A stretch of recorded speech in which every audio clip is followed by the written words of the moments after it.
Bukan hanya gencar membangun infrastruktur, Presiden Jokowi juga mulai membayar utang luar negeri. Berikut cek data dan fakta, Jokowi bayar utang negara sampai menyusut.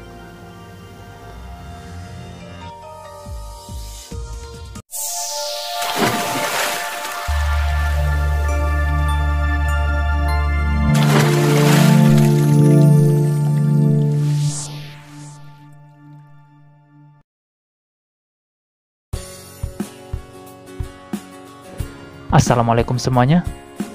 Kita tahu sendiri bahwa Indonesia masih memiliki hutang luar negeri. Akan tetapi di tahun ini, Presiden Jokowi mampu membayar sebagian hutang itu. Dan kini hutang luar negeri bisa berkurang. Meski tidak lunas, setidaknya mampu mengurangi beban hutang negara.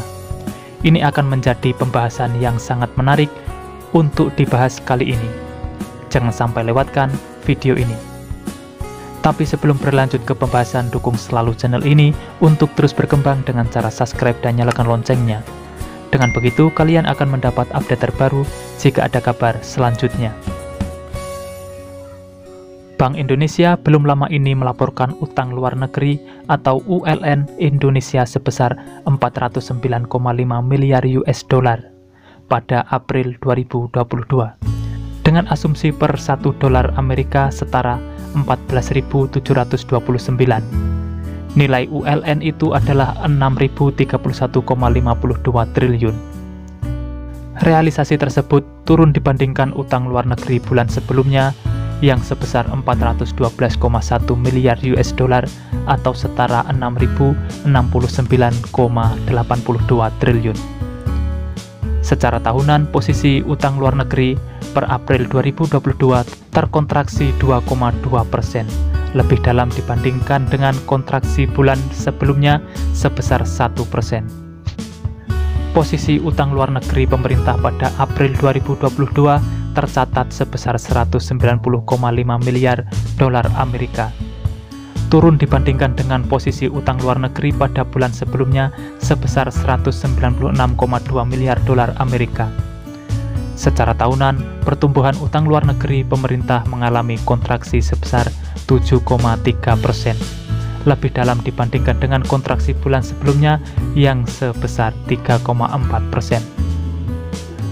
Pemerintah yang membayar utang senilai 1,9 miliar US dollar menjadi salah satu penyebab penurunannya utang luar negeri. Dari total pembayaran tersebut, pokok utang tercatat sebesar 1,576 miliar US dollar dan bunga sebesar 374 juta US dollar. Pembayaran surat berharga negara yang jatuh tempo mendominasi pembayaran utang tersebut.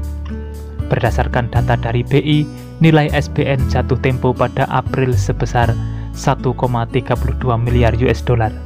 Dengan pokok sebesar 1,025 miliar US dollar dan bunga sebesar 295 juta US dollar. Penurunan utang luar negeri pemerintah terjadi akibat beberapa seri surat berharga negara yang jatuh tempo di bulan April 2022 dan adanya pergeseran penempatan dana oleh investor non-residen sejalan dengan masih tingginya ketidakpastian di pasar keuangan global. Pergeseran penempatan dana oleh investor non-residen atau investor asing terlihat dari kepemilikan asing di pasar SBN yang menurun. Berdasarkan data Direktorat Jenderal Pengelolaan Pembiayaan dan Risiko Kementerian Keuangan, pada akhir April, kepemilikan investor asing di pasar SBN tercatat sebesar 827,85 triliun. Turun sekitar 20,4 triliun atau sekitar 1,4 miliar US dollar. Porsi investor asing di pasar SBN pun semakin menurun. Pada akhir April, porsinya sebesar 17,03% dan data terbaru menunjukkan kini porsinya turun lagi 16,76% per 14 Juni. Turunnya porsi asing di pasar SBN tidak lepas dari meroketnya yield obligation pemerintah Amerika Serikat. Selisih yang semakin menyempit membuat investor asing melepas SBN dan kembali ke negeri Paman Sam. Itulah kabar gembira mengenai bahwa negara kita sudah mulai mampu membayar hutang luar negeri. tidak menutup kemungkinan tahun-tahun berikutnya bisa saja melunasi hutang yang ada. Karena dengan pertumbuhan ekonomi yang pesat, Indonesia bisa lebih maju. Mungkin itulah update informasi terkini yang bisa saya sampaikan untuk kali ini. Jika kalian suka video seperti ini, pantengin terus channel ini untuk mendapatkan informasinya secara detail. Sudah saatnya saya undur diri dan wassalamualaikum warahmatullahi wabarakatuh. Sampai bertemu di video menarik selanjutnya.